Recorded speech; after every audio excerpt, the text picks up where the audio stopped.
Bemorimizni bir hafta oldin septoplastika jarrohlik amaliyotini bajarganmiz. Nafas olishingiz qanaqa o'zgardi? Chotkaga o'zgardi, lekin oldin bunaqa nafas ololmasdim. Qancha vaqtdan beri qiynalgansiz? 4-5 yilda. Bosh og'rig'i ham kuzatalarmidi?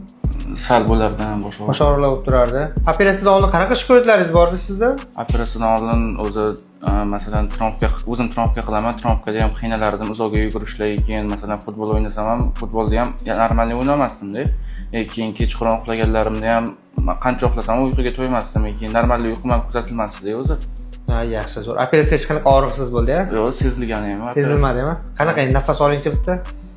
Chotka ochildi hozir. Bunaqa o'zi nafas ololmasdim lekin oldin. Umuman spreylar bilan ham bunaqa nafas olmagansiz.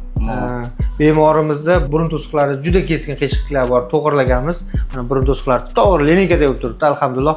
Chaqanoqlarni ham kichraytirganmiz. Dori sepsa ham bunchalik kichraymaydi chaqanoq.